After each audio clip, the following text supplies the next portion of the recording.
첫 번째 경기 브렌트포드 대 노팅엄 분석 시작해보겠습니다.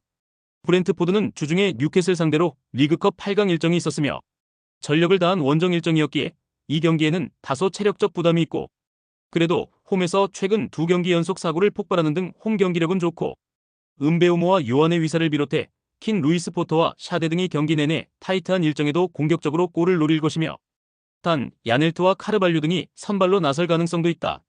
노팅엄은 맨유와 빌라 등 유럽 대항전 팀들 상대로 연승에 성공했으며 강력한 수비를 중심으로 역습으로 승부를 보는 팀이라는 인상이 짙은데 연속 멀티골을 기록했다. 크리스 우드가 최전방에서 직접 마무리 외에도 상대 수비와 잘 경합하며 이선에 기회를 제공했고, 엘랑가와 깁스화이트 등이 마무리를 해줬다. 접전을 본다. 브렌트포트의 홈 경기력이 좋은 건 사실이며 나란히 10개 이상의 공격 포인트를 기록 중인 은베우모와 위사의 공격 조합도 있다. 그러나 3일간 2경기의 타이트한 일정 속에 수비가 좋은 노팅엄을 만나는 건 부담이며, 예이츠와 도밍게스 등 중앙 미드필더들이 중원의 라인을 내리며 홈팀의 공세에 대응할 노팅엄이 경기 주도권을 내주지 않고 승점 1점을 가져갈 것이다. 두 번째 경기 입스위치 타운 대 뉴캐슬 분석 시작해보겠습니다. 입스위치는 지난 라운드에서 울버햄튼에 승리하고 강등권 탈출에 신호탄을 쏘아 올렸으며 어려운 경기를 하긴 했지만 교체로 들어온 테일러의 골이 결정적이었고 16라운드까지 2승에 그치고 있는데 한국 선수가 활약하는 팀들에게 강점을 보였고, 단 홈에서는 여전히 부진한 모습이기에 주중 경기를 소화한 뉴캐슬 상대로 승리를 노리며 경기에 임할 것이다. 뉴캐슬은 지난 라운드에서 레스터를 잡고 무승을 끊어냈으며 웨스트햄에 패한 이후 리그 4경기에서 승점 2점 추가에 그치며 중위권으로 추락했는데 다시 위로 올라갈 준비를 마쳤다.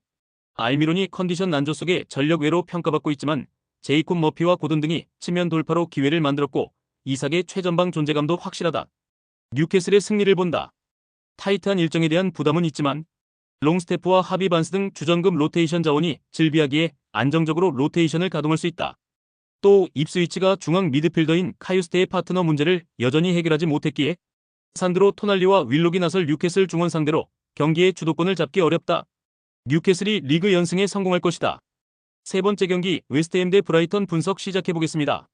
웨스트햄은 지난 라운드 원정 경기에서 본머스 상대로 승리를 가져가는 듯 했으며 모처럼 선발 라인업에 복귀해 풀타임을 소화한 파케타의 선제골로 경기가 끝나는 듯 했지만 위날에게 프리킥 원더골을 허용하고 말았고, 그래도 최근 2경기에서 승점 4점을 따내며 어느 정도 분위기를 끌어올렸고, 보인과 쿠두스 외에도 부상에서 돌아온 필크루그가 힘을 내고 있고 수책의 중원 존재감도 확실하다. 브라이튼은 최근 4경기에서 승리를 챙기지 못하며 상위권과 격차가 벌어졌으며 워낙 화력에 강점이 있는 팀이기에 매 경기 골은 나오고 있지만 시즌 초반 최고의 센터백이었던 얀폴 헤케가 수비라인 지휘에 고전하며 실점이 늘었다. 때문에 이번 원정 일정에서는 일단 승점을 따내는 안정적인 수비적 운영을 할 것이다. 접전을 본다. 웨스트햄이 가진 전력에 비해 성적을 내지 못하고 있는 건 사실이지만 제러드 보잉과 필크루그, 쿠두스의 공격진은 언제든 상대 수비를 공략할 수 있다. 단 브라이튼이 발레바와 아야리 등 중앙 미드필더진을 수비 진영에 포진시키는 수비적 운영으로 90분 내내 임할 것이기에 승점 1점 획득에 만족해야 할 것이다. 네 번째 경기 셀타비고 대 레알 소시에다드 분석 시작해보겠습니다.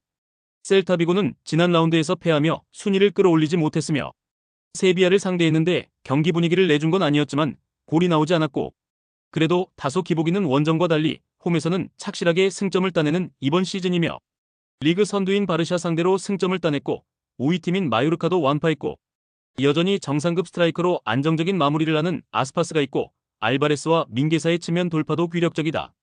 소시에다드는 승리가 간절했던 라스팔마스전에서 무승부를 기록하며 연승의 기세를 이어가지 못했고, 그래도 최근 3경기 연속 클린시트를 기록하는 등 수비라인의 안정감이 대단하다.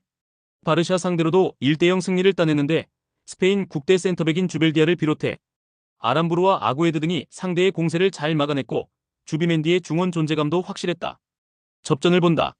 소시에다드는 어떤 팀을 상대로도 밀리지 않고 경기를 운영할 수 있는 탄탄한 중원이 있고 수비가 안정적이다. 그러나 셀타비고의 홈 경기력도 그에 뒤지지 않는다. 모리바와 벨트란이 중원에 나와 주비멘디의 공격 작업을 저지할 수 있을 셀타가 난적 상대로 승점 1점을 따낼 것이다. 다섯 번째 경기 제노아 대 나폴리 분석 시작해보겠습니다.